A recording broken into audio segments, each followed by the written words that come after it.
Welcome to this brief introduction on what is WordPress and why you might want to consider WordPress for your website. My name is Julian Holden. I'm a technical marketing trainer and coach based in London and a huge user of WordPress. So, some questions to start with. What is WordPress and why does WordPress matter? Why would I choose WordPress to build my website or blog? And how do I get to use WordPress? Where do I put it? What do I need to do? You may have also heard about this thing called WordPresscom. So is this what we want to use, or is it something else? Firstly, it's a pretty good idea to define what a website is.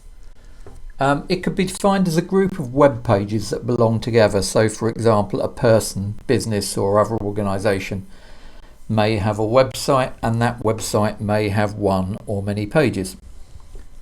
If the website has just one page, technically we call this a single page website, we don't need to worry too much about how it's structured, but if it is many pages it will. So if we have more than one page, we'll need to provide a way where visitors to our website can move from page to page. And let's just clarify what a blog is.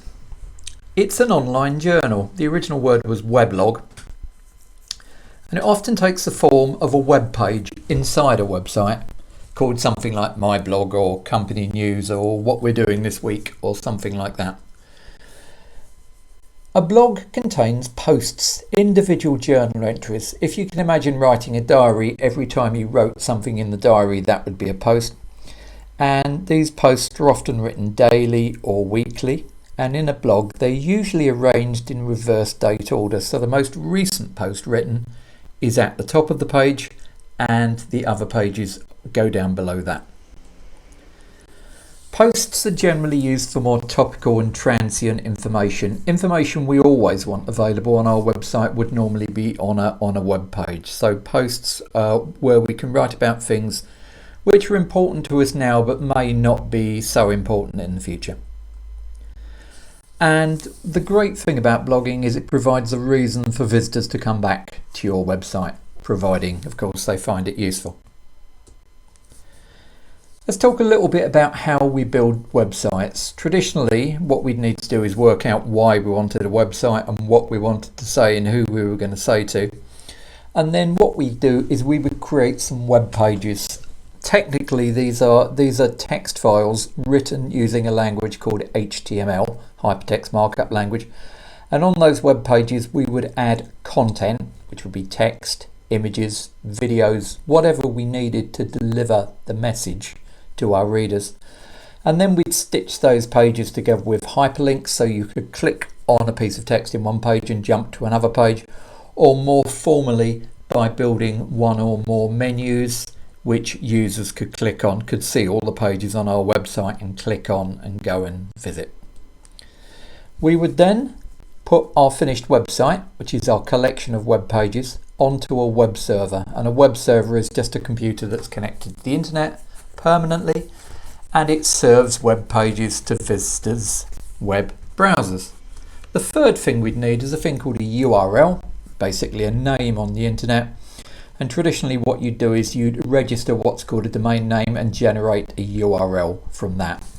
So the way that the internet works is somebody wanting to visit your website uses a web browser on their computer or on their phone or on their tablet, would type in a URL or would get that URL from a search engine like Google search. A message would travel across the internet and the internet would route that message to the correct web server, where the web server would give you the page that you asked for. This was all a bit complicated to do, so we'd normally give it to an expert to do, somebody who we traditionally call a web designer or web developer. Now, one of the great reasons that websites became insanely popular is what companies used to have to have was books and catalogues and other print material that they could give to customers. The problem about that is in a company where things are changing rapidly, your print material can go quickly out of date, and then you're in a position that, are you going to struggle along with out-of-date print material? Are you going to try and modify it by putting sticky labels on it or something like that? Or are you going to throw away expensive printing to use? What a website allowed you to do was not only create a website in the first place, but to update the information in it when necessary. So let's think about updating a website. We might just want to change the text or images, but we might want to add or remove web pages from it. And the question is, if you used a web designer to build your website, are they going to charge you for every change you need? Or have you signed up for some kind of deal where you pay them an annual fee and they will do a certain number of changes for you? What happens if you want to change the layout of the website? Is this a complete rebuild as far as your web design is concerned? Is it something that they'll want to charge you a lot of money for making those changes? And is your web designer still available? And is your web designer willing to do the job, or have they moved on, or are they doing other things and issues like this? Because of these problems, this is what led to the development of what were called content management systems. So content management systems allow the website owner, that's you, to control the content of the website. So you can add, edit, delete text, add, edit, delete images, etc. when you want. You can add extra web pages to your website and add them to the menu. You can remove web pages that don't need anymore. You can manage a blog. You can write posts, edit posts, delete posts and things like that, because it's really your website and you're the one in charge of the message that it's trying to deliver to its readers. The content management system works on the assumption you're probably not a designer, so you can select a predefined style which will set fonts, colours, positions of things on the page, or we could use a web designer to create a unique style for you. And there are actually lots of content management systems out there. Two other really popular ones are called Joomla and Drupal, but there are lots of options. But WordPress is by far the most popular. One of the reasons for this is it's moderately easy to learn compared to most others. So introducing WordPress. WordPress is a piece of free software, technically open source software, which means it's free not only and it doesn't cost any money, but it also is free in what you're allowed to do with it, and it's been designed to let ordinary people create websites and blogs, if they wish, by themselves.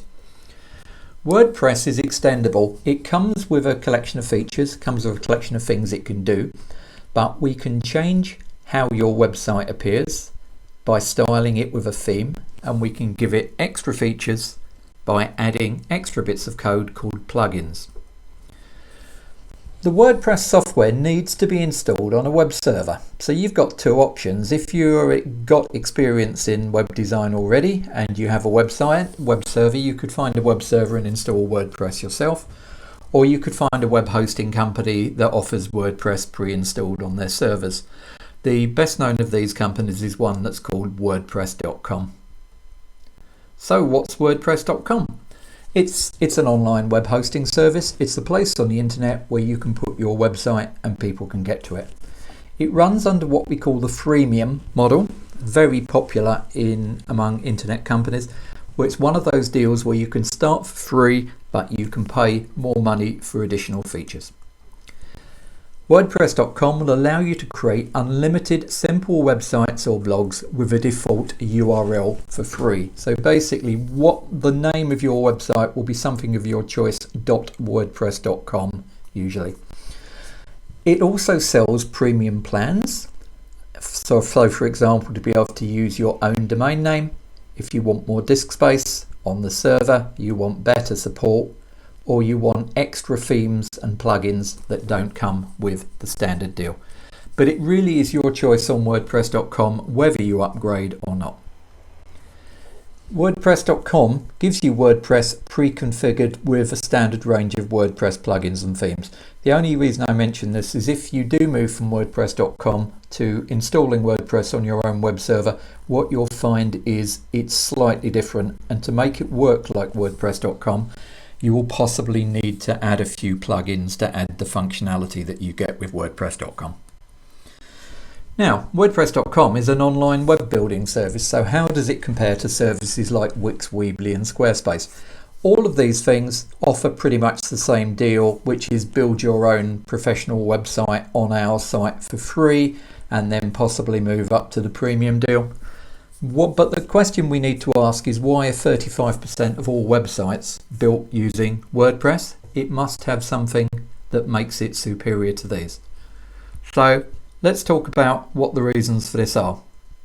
WordPress allows you to build your own website. You can do this all by yourself, or you can get help with the original design from a web designer or somebody else with design skills.